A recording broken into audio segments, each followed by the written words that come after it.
어머니가 죽임을 당한 날 조선의 폭군이 태어났다. 나는 폭군이 아니었소. 울지 못한 6살 아이였을 뿐이오.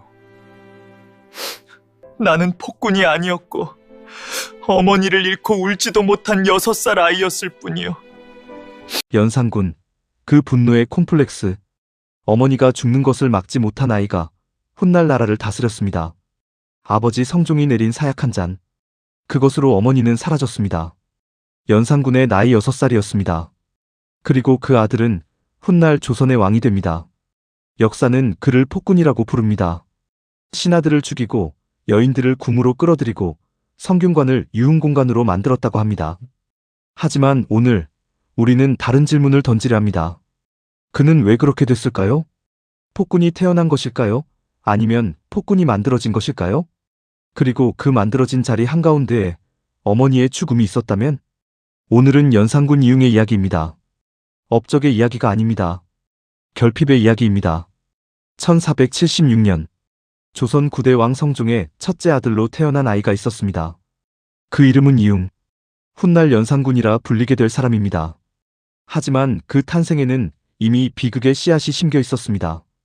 어머니는 패비윤씨. 성종의 총애를 받았으나 성격이 강하고 질투심이 심하다는 이유로 궁에서 쫓겨났습니다. 이융이 겨우 3살 때의 일입니다. 3살짜리 아이는 알 수 없었을 겁니다. 왜 어머니가 없는지, 왜 아무도 어머니 이야기를 하지 않는지, 왜 어머니라는 단어 자체가 금기가 되었는지. 그리고 3살 이후 그는 어머니를 단 한 번도 보지 못했습니다. 1482년 이융의 나이 6살, 어머니 윤씨는 사약을 받았습니다. 죄목은 왕비의 품위를 손상했다는 것, 그리고 성종의 얼굴에 손톱으로 상처를 냈다는 것이었습니다. 하지만 기록은 이렇게도 전합니다. 윤씨는 사약을 받으면서도 피를 토하며 손수건에 그 피를 적셨다고 합니다. 그리고 그 손수건을 언젠가 자신의 아들이 보게 되기를 바라며 남겼다는 이야기가 전해집니다. 어머니의 피가 배인 손수건. 이 장면 하나가 훗날 무오사화와 갑자사화의 시작점이 됩니다. 이융은 세자로 책봉되어 왕위를 향해 나아갔습니다. 어머니 없는 궁궐에서 어머니 이야기를 꺼내는 것조차 허락되지 않은 공간에서 그는 자랐습니다. 세자 시절의 기록을 보면 흥미롭습니다. 그는 학문에도 관심을 보였고 시도 썼으며 음악과 예술에도 재능이 있었습니다. 성종은 그를 세자로서 충분히 교육시켰고 신하들도 처음에는 그에게 기대를 걸었습니다. 그러나 궁 안에는 끊임없는 그림자가 있었습니다. 어머니의 자리에 새로 들어온 계비 정현왕후, 자신을 둘러싼 내명부의 시선들, 그리고 아무도 꺼내지 않는 어머니라는 이름. 억압된 슬픔은 사라지지 않습니다. 그것은 축적되고 변형되고 언젠가 전혀 다른 형태로 폭발합니다. 1494년 성종이 세상을 떠나고 이융은 조선의 10대 왕 연산군으로 즉위합니다. 그의 나이 25. 즉위 초반 연산군은 폭군이 아니었습니다. 오히려 기록에는 나라의 일을 성실히 살폈다는 대목도 나옵니다. 신하들과 토론하고 국정을 논하고 왕으로서의 역할을 하려 했습니다. 그런데 왜 그는 달라졌을까요? 첫 번째 전환점은 1498년 무오사화입니다. 이 사건은 표면적으로는 사초 문제, 즉 역사 기록을 두고 벌어진 신하들 간의 정치 싸움으로 보입니다. 하지만 연산군은 이 사건을 통해 신하들의 권력이 얼마나 자신을 압박하는지 처음으로 날카롭게 느꼈습니다.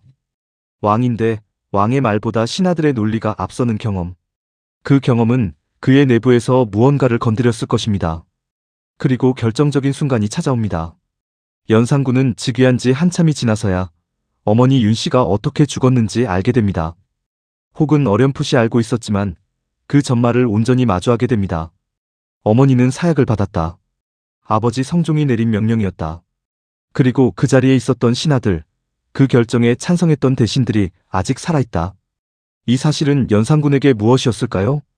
심리학에서는 이것을 지연된 애도라고 부릅니다. 제때 슬퍼하지 못한 감정이 뒤늦게 분노의 형태로 터져나오는 현상입니다. 어린 시절 어머니를 잃었지만 울 수도 없었고 물을 수도 없었고 슬퍼할 공간조차 없었던 그 아이. 그 아이의 감정이 왕의 권력을 만나 비로소 폭발한 것입니다. 1504년 갑자사화.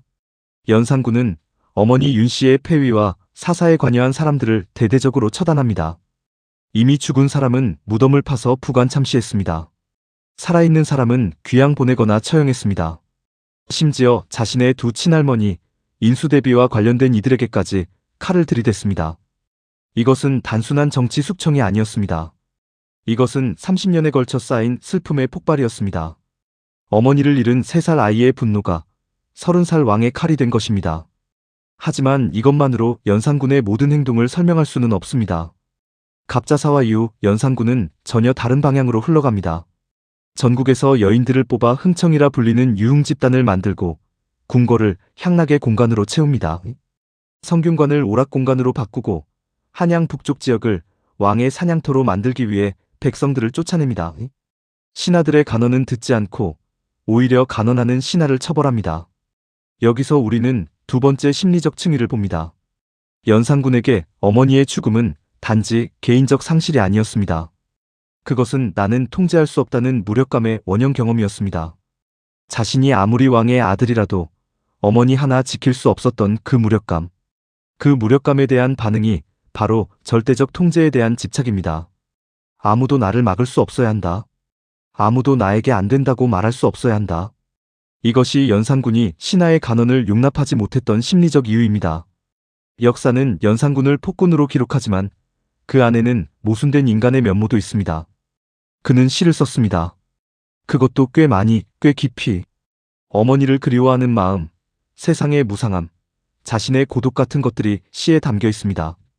폭군의 이미지와 시인의 감수성이 같은 사람 안에 공존했습니다.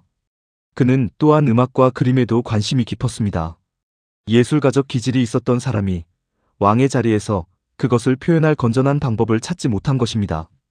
그리고 그는 한글을 사랑했습니다.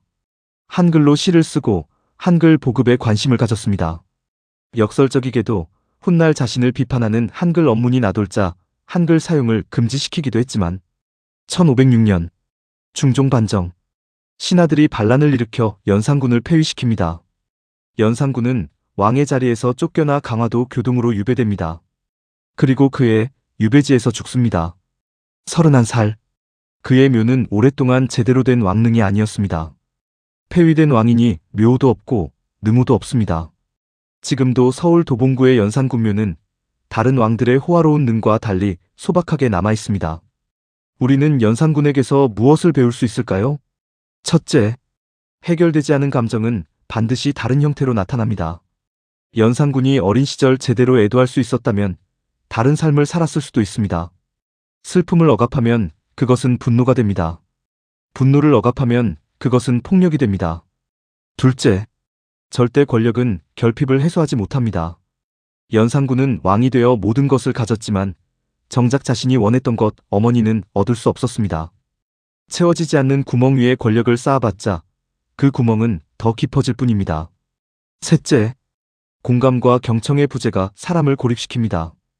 연산군 주변에는 진심으로 그를 이해하려 한 사람이 없었습니다. 신하들은 그를 통제하거나 이용하려 했고 그 결과 왕은 더욱 극단으로 치달았습니다. 반면 우리가 경계해야 할 것도 있습니다. 비록 상처받은 내면이 있다 해도 그것은 다른 사람에게 상처를 줄 면죄부가 되지 않습니다. 연산군으로 인해 억울하게 죽은 수많은 사람들이 있습니다. 그들의 고통은 연산군의 상처로 설명되거나 정당화될 수 없습니다.